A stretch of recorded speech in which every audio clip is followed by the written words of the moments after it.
Okay, let's start. Hey guys, this is Hiren Desai from the study zone. We'll start with the chapter number 1 in physics 12th standard NCERT, electrostatic. That is a very important chapter for your entrance as well as your NCERT preparation. Let's start. Now this chapter is based on electrostatic charges, means charges which are stationary. You all have studied in 8, 9, 10 standard.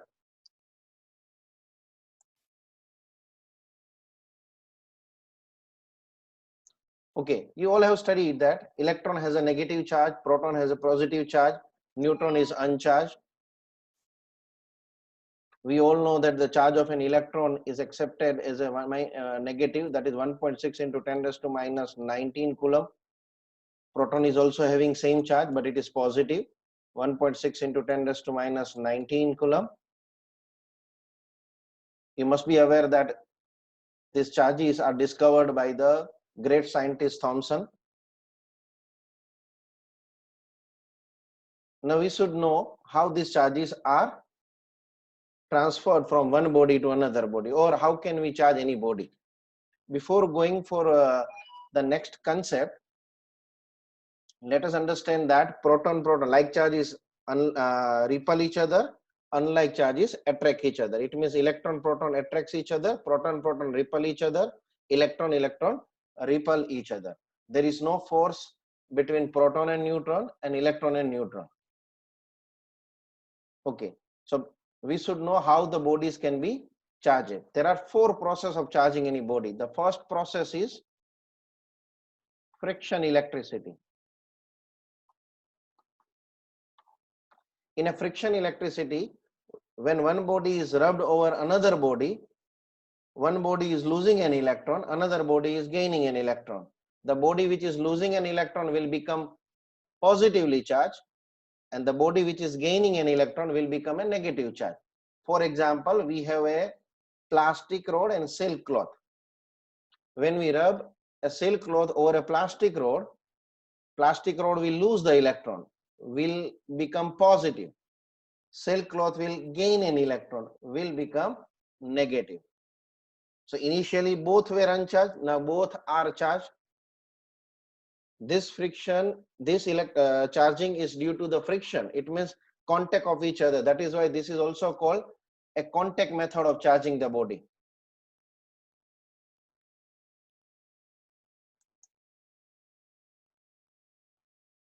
Another method of charging the body. This is just an introduction. You can go through this in your textbook. You all studied this in your 8, 9, 10 standard. Another method of charging is conduction. Suppose we have one body having, for example, positive charge. We have another identical body. We bring them in contact through the conducting wire. The body B is uncharged, body B is charged. So the charge will flow from body A to body B if both are identical till their charges become equal. So these 2 positive charges will move here.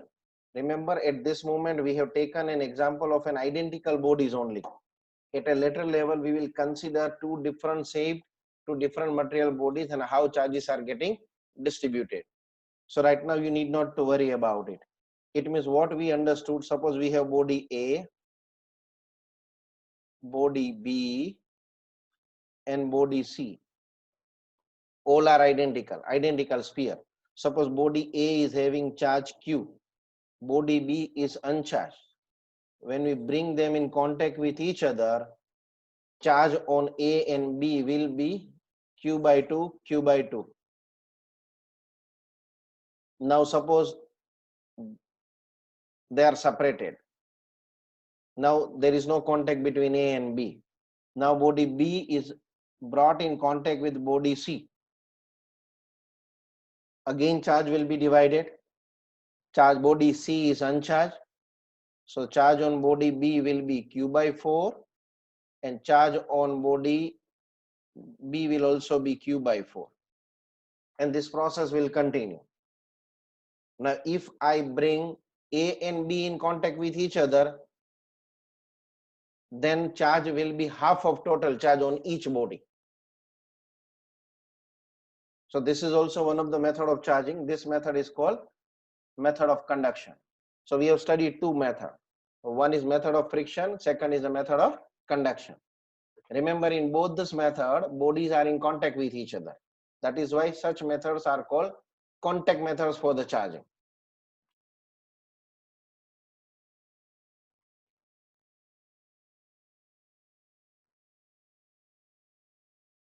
Let us understand third and important method, that is charging by induction.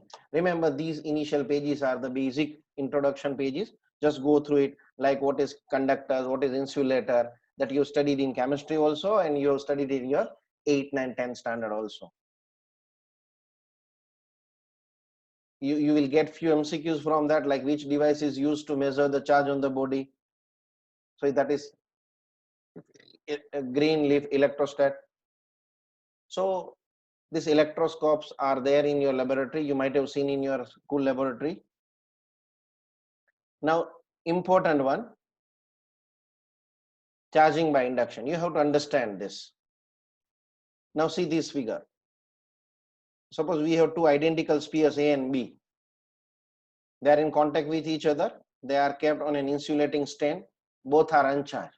Now our aim is to charge both of them. Suppose we are bringing a rod of positively charged near to this system.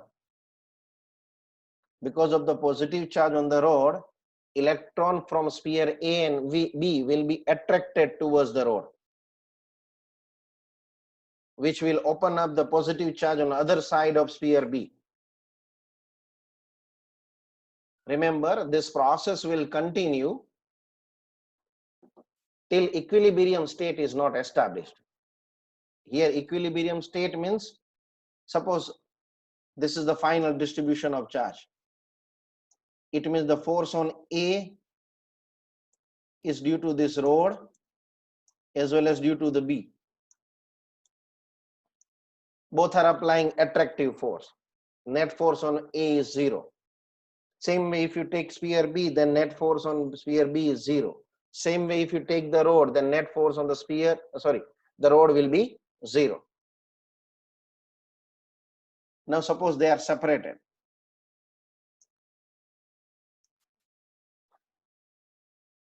Yeah, I'm coming to the query. Wait, just a minute. Let me finish this. So we'll get arrangement like C. Remember, the charges will remain as it is because equilibrium stage is still there. Now suppose if we remove this rod, then this negative charge will be attracted by the positive charge of sphere B. We'll get a system like this. Now if we separate A and B now to a large distance, we'll get a final arrangement like E. Remember, initially A and B both were uncharged. Now you can see that charge body A is also charged, body B is also charged. Body A is negatively charged, body B is positively charged. Here we have charged body A and B through rod. Remember, rod was not in contact with any of the sphere. In the previous two methods, the bodies were in contact with each other. In friction, it was a rubbing. In conduction, they were connected by a conducting wire. But in this case, there is no contact. That is why this method of charging is called charging without contact. And the technical name given to this is charging by induction. Understood? Any confusion? Let me come to the query. We have an example based on induction. Let us solve that examples to have a clear understanding. Just a minute, everybody. I hope you have a textbook with you. Not this one. Wait. Yes, this one. Example 1.1. Let us understand this. Suppose we want to charge sphere A. So we are bringing a negatively charged rod to near to it. So see figure B, not C. So the positive charge will be attracted by the negative charge of a rod, and because of this positive charge on one side of the sphere, we have a negative charge on the other side of the sphere. Remember, our aim is to charge sphere. Initially it is not charged. At this moment also, number of positive charges equal to the number of negative charges, so there is no charge on sphere, but our ultimate aim is to charge the sphere. Now we will apply an earthing. I hope you all are aware about earthing concept. We will study in detail once we start the understanding of a potential concept, which is in chapter number 2. Earthing is a very, very important concept, and I found very rare people having clear understanding of earthing.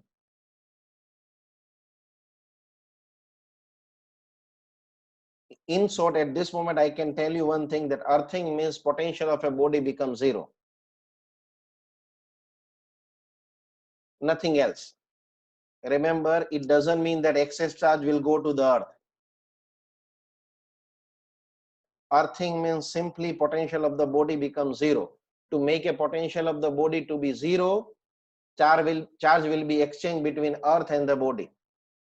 It may be the case that there is no charge on the body, it has provided an earthing, and to make it potential zero, charge flows from earth to the body. That we'll study at a later level. Okay, once we provide earthing to the sphere, this negative charge will go to the earth. So situation will be like figure D. Now we'll remove this rod. It means we have only sphere which is kept on an insulating stand. Now these positive charges will get redistributed like figure E. Remember, initially sphere was not charged. Now sphere is charged.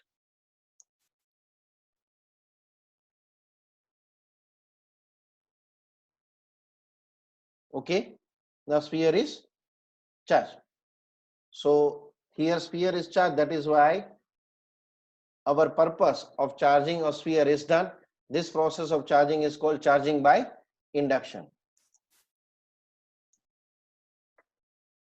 Yeah, one more thing, I'm going to upload this video on a YouTube channel also. So for revision purpose, you can see through our YouTube channel. Our YouTube channel is TSZ space online. I repeat, it is TSZ space online. So we have studied 3 methods of charging. First is the charging by friction, which is a contact method. Second is the charging by conduction, which is also a contact method. And third one is charging by induction, where there is no contact required. Right? In industry, we mostly use charging by induction to charge the body. Okay? Fine. Yeah, you can ask me question once you in the next lecture also. Go through all this concept. Fine, understand it. Whatever queries you have, you can ask me, no problem. Now, basic properties of the electric charge. First one is an additivity of the charges. In this property, we can add charges like a scalar quantities. Like suppose we are depositing charge Q1, Q2, Q3, Q4 and Q5 on one body, then total charge on the body is Q1 plus Q2 plus Q3 plus Q4 plus Q5. That is additive property of the charges. Very basic understanding, just go through it. Charge is conserved. You read this sentence. That is, this law is also known as conservation of charge. In an electrically isolated system, electrically isolated system means neither charge can enter nor can go out of the system. In an electrically isolated system, total charge of the system remains constant, or it will always conserve. Let us understand by example. Suppose this is an electrically isolated system. Initial charge in the system is 0. I'll denote charge by Q. Now, any process can happen within this system which will make total charge to remain 0 only. It means suppose you have plus 5 coulomb charge has been produced by some reaction or by any other way, then minus 5 coulomb charge will also be there, which will make total charge in the system is 0. We'll use this concept, though it looks very simple, it is very useful in a calculation of some of the very nice entrance related question that will come to know at a later level, right? Next concept, quantization of charge. Now let us first understand suppose I have charge Q. I found it in a universe, anywhere in the universe. Let it be Q1. I found another charge Q2. I found another charge Q3, then Q4. I observe one thing common in all the charges. All these charges are in a multiple of charge of E. It means charge of electron is 1.6 into 10 raised to minus 19 coulomb. Then the charge, this found charge in the universe can be 1.6 into 10 raised to minus 19 into any multiple, integral multiple, remember. It can be E, it can be 5, it can be 500 E, it can be 5000 E. That is called quantization. At a later level, you will study quantization of energy, quantization of angular momentum. Quantization means any quantity is in a integral multiple of some basic value. For example, you are doing one experiment.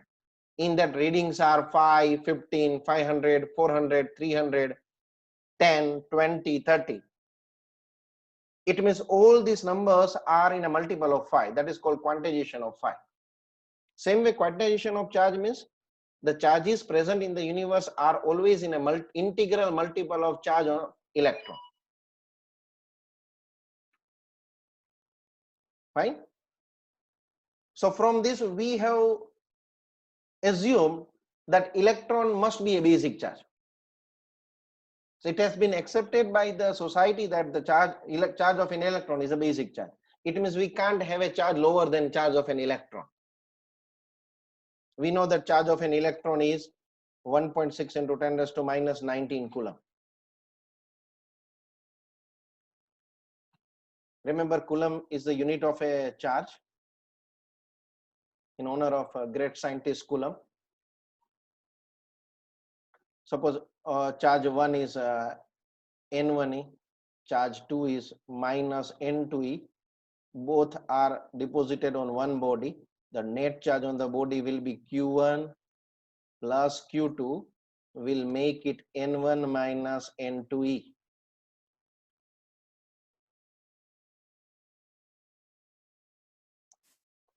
We will stop this meeting once we reach to the 40 minutes limit.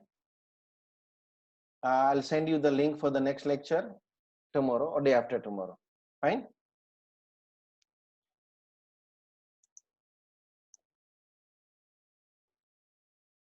Okay. But recent experiments are suggesting that electrons are also made up of small charges. The name given to small charges is quarks. Though a lot of information is not yet out, so you can't expect in detail question based on quarks. So far we have found two types of quarks, up quarks and down quarks.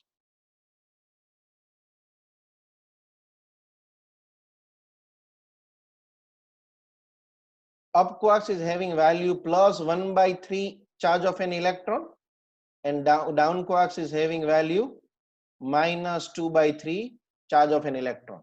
Though we have not found individual existence of an up or a down quarks,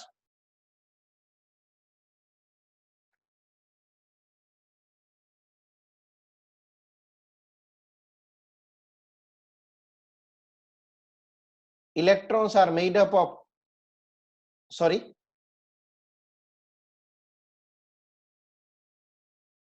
there is a correction here. Up means plus 2/3 and down means minus 1/3. Electrons are made up of,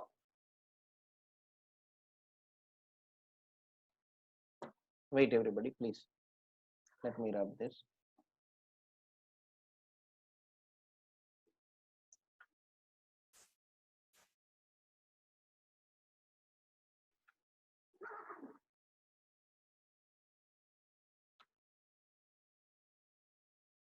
Plus 1/3 and up quarks is plus 1/3 and down means minus 2/3. Electrons are made up of up, down, down, and neutrons are made up of up, up, down.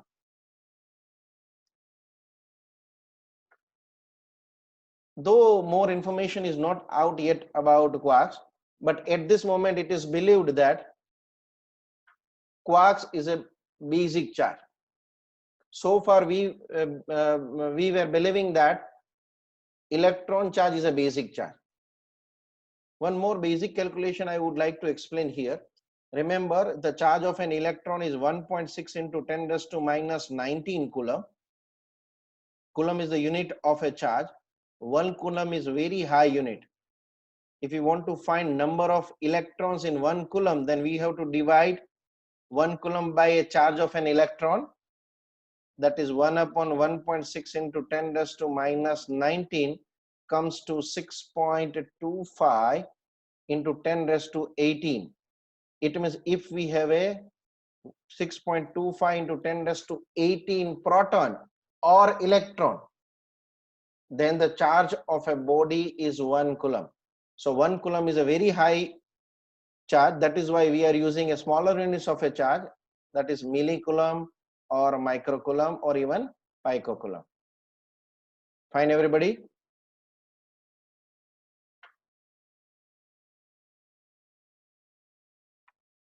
Okay, let us understand example number 1.2.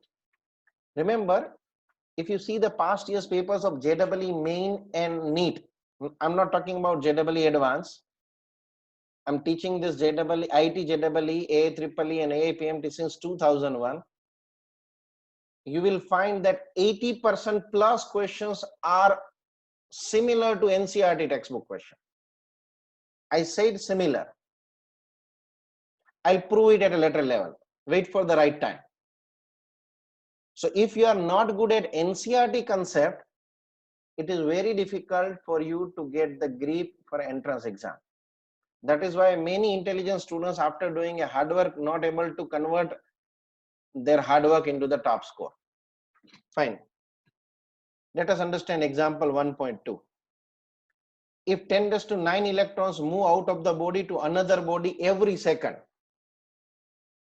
it means 10 raised to 9 electron 1 second.